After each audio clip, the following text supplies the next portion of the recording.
Bonjour à tous et à toutes.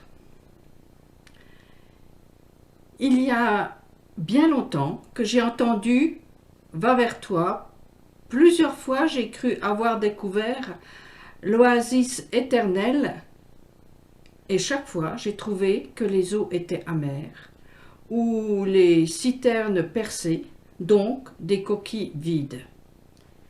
Et Va vers toi, c'est souvent décliné en marche ou crève. Toutefois, toutes ces petites morts, ces illusions perdues, me rapprochaient de la source qui n'est autre que le nom de 4 lettres qui se sont présentées à Moïse au milieu du feu. Un feu qui contient en son sein le nom qui libère, donc qui guérit. Un feu qui construit, car celui qui en sort, comme Abraham, Daniel et ses compagnons, les Hébreux dans le désert et d'autres, beaucoup d'autres, sont littéralement purifiés comme l'argent ou l'or dans le creuset. Dans mes pérégrinations, j'ai réalisé que le réveil de la parole créatrice n'est autre que le réveil de la Torah, véhiculé par Israël. La guérison de l'Adam, ma guérison, en sera le fruit, et le côté féminin en est l'essence qui se révèle par le feu. Qui est-elle, celle qui monte du désert, appuyée sur son bien-aimé?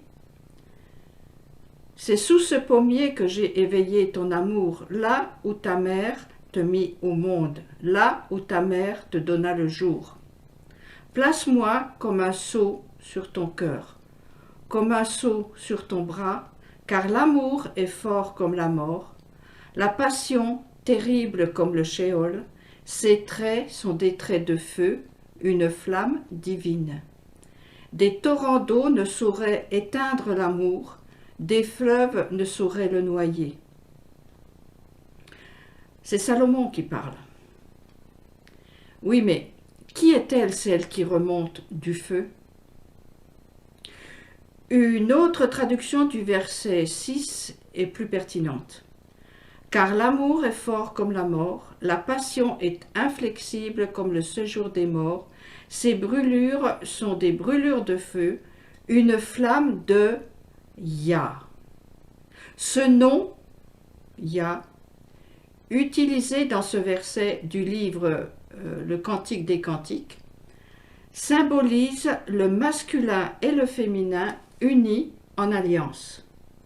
Le nom Yah, Yud, He, est la puissance du feu de l'amour avec un grand A qui consume nos résistances égocentriques pour laisser remonter l'argent et l'or, richesse de nos profondeurs vers lesquelles nous sommes appelés à descendre. Comme un mineur, va vers toi, va au fond de ce noyau qui ressemble au cœur incandescent de notre globe, celui qui nous porte. Je suis toujours bouleversée devant ce qui sort de la terre, un brin d'herbe, une source, le grondement d'un volcan, les fumées et la puissance de la lave qui coule et semble me dire « Tu ne sais rien, tu ne sais rien de la puissance du cœur. » Non, nous ne savons rien, tout comme Job, mais celle et celui qui ouvre la porte à ce rien verra. Ouvrir la porte pour accueillir le nouveau ou sortir de l'étroitesse du passé, voilà ce qu'il vous reste à faire. Surtout n'ayez pas peur, car sous la cendre du passé rougeoient des braises qui attendent le souffle d'un présent pour engendrer un futur vivant. Sors, quitte la maison, le pays où tu es né, ne renie pas leur richesse, mais va avec tes rêves, d'autres richesses t'attendent depuis la création du monde, et va vers ta maison à toi. Va vers toi, et du souffle, un souffle long, comme le dit un rabbi du XIIe siècle. Le texte de la Torah est une braise sous la cendre de ses lettres. La vivacité de la flamme qu'on en tire dépend de la longueur du souffle de celui qui l'anime. Cela me fait penser au prophète Élie, appelé le prophète de feu, car son message était toujours entouré de manifestations extraordinaires, voire violentes, qui, au final, n'ont pas mené le changement escompté. Jusqu'au jour où il a dû se souvenir que derrière le vacarme, il y a le silence qui en est la racine. Ainsi qu'il est écrit. Sors, tiens-toi sur la montagne pour attendre le Seigneur. Et de fait, le Seigneur se manifesta. Devant lui, un vent intense et violent, entrouvant les monts et brisant les rochers. Mais dans ce vent n'était point le Seigneur. Après le vent, une forte secousse, le Seigneur n'y était pas encore. Après la secousse, un feu, le Seigneur n'était pas dans le feu. Puis après le feu, un doux et subtil murmure. Élie avait commencé sa carrière seul, près d'un torrent, nourri par un corbeau, puis par une veuve.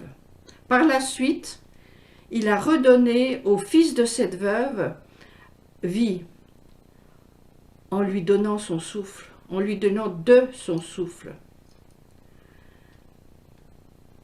Le Seigneur est dans les braises qui rougeoient sous la cendre, dans le souffle que l'on partage. Je pense que c'est le feu secret, un feu enfoui en chacune d'entre nous depuis la nuit des temps.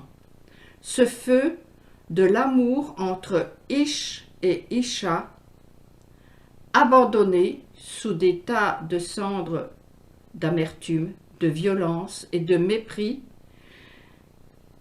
qui est remplacé par toutes les fournaises des jalousies qui ne laissent derrière elles que larmes, douleurs et regrets.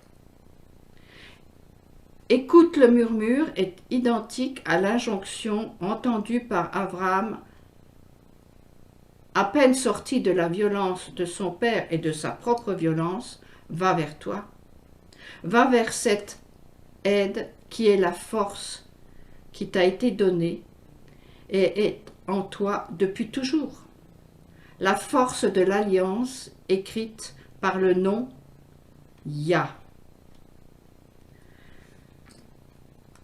L'ordre de prendre soin de la veuve et de l'orphelin n'est pas seulement une disposition morale, c'est aussi et surtout prendre soin de Ish et Isha qui étouffent sous le vacarme de Adam et Ève qui les harcèlent de culpabilité. Jacob a dû combattre toute la nuit pour redevenir Ish. Il en est sorti boiteux, c'est-à-dire toujours en recherche d'équilibre. La veuve est en nous, ainsi que le fils que nous sommes appelés à devenir. Revenons à la maison, l'avenir en dépend. N'ayons pas peur, n'ayons pas honte, car de toute façon, celui qui nous appelle sonde les cœurs et les reins. Rien ne lui est caché. Avram et Sarai étaient le couple chargé de retrouver, sous les cendres des mondes disparus dans le déluge et sous les ruines de la terre de Babel, l'élan de vie qui reprend au travers de leur stérilité. Abraham et Sarai subissent une opération divine concrétisée par une fécondité miraculeuse visible par l'ajout de la lettre He à leur nom réciproque, qui est rien de moins que les deux souffles qui composent le nom ineffable, imprononçable, qui rougeoie sous les cendres du temple de Jérusalem et sous nos vies. Abraham devient Abraham et Sarai devient Sarah. Ils mettront au monde un fils que Abraham nommera Isaac, qui veut dire le rire. Pour moi, c'est le rire de la victoire de la vie sur la mort. La victoire de Ish et Isha sur Adam et Ève, qui ont été chassés du jardin et gémissent pour retrouver le chemin de la vie.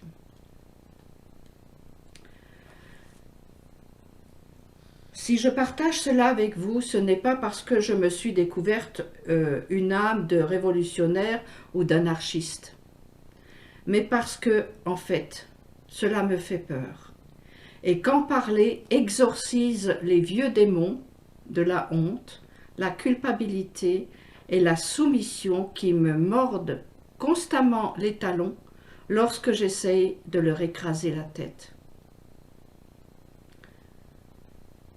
Heureusement, ma marche forcée les oblige à sortir de leur tanière. Sans doute le symbole de la lutte entre Jacob et Ésaü.